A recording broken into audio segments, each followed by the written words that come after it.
Come 1, 2, 3, 4, 5 rows. Hook the 6th row and start tying needles. Tie a needle without hooking a coil inside the tight needle and take a look. This place is tied with a stitch. Bring this thread over. Bring this thread and fit it to the edge of the bevel. Paste it on like this. Hook a reverse needle. After the reverse needle is hooked, hook a short needle from the coil that just bundled the needle. Zai a how many threads hook. A pair of threads can hook a pair of slippers under size 42. If you want to be plus size, then the two ends of the line. The two ends of the line can hook a pair of large sizes and a pair of small sizes. Is there a pair of soles and shoes that are matched like this? Yes, no. 3 connection is not a good match. Material package. There are many people in the house and you want to hook a pair of shoes with a single row of shoes if you are a novice sister and want to twist your hands and have a good time to shoot the material bag. The material bag has shoes in it and a bottom and a stick. A whole set of them are available.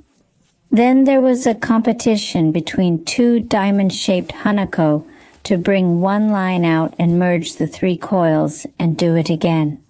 There was another competition between 2 diamond-shaped hanako to bring one line out and merge the 3 coils and do it again.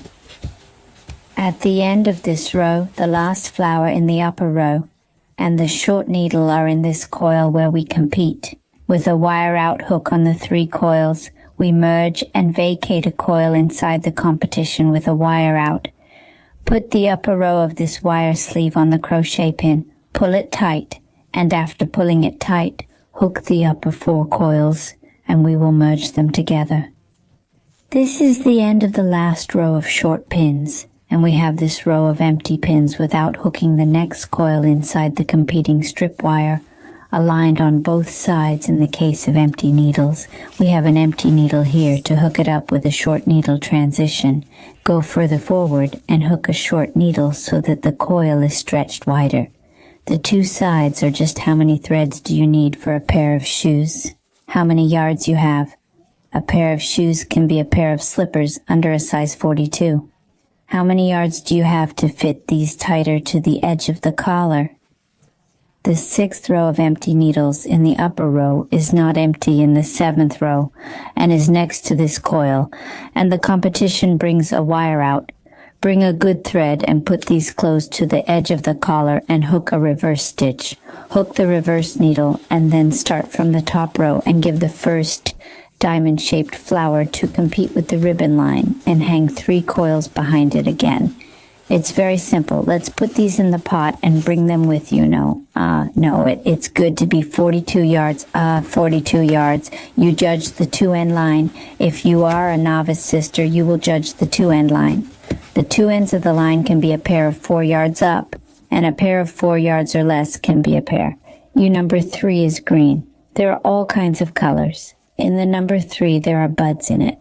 That picture on the top seems to be a cowboy bag with white to free. One first go inside to compete with the wire and hang 3 coils behind it again. With the end of this row hooked on the last flower and the short needle, in the last row we competed in this coil. We'll bring a wire out of the crochet on the 3 coils and we merge a coil inside the competing belt wire. Okay, put a row of this thread on the crochet and pull it tight. After tightening the crochet on the 4 coils, we merge them into the end of this row. This is the last row of short pins to close next to this coil, and the 2 sides of the competing ribbon wire are aligned to close the tail on this side. Hit it first through 2 coils. This row we will do crochet so that the 2 sides of the belt will be hooked up again.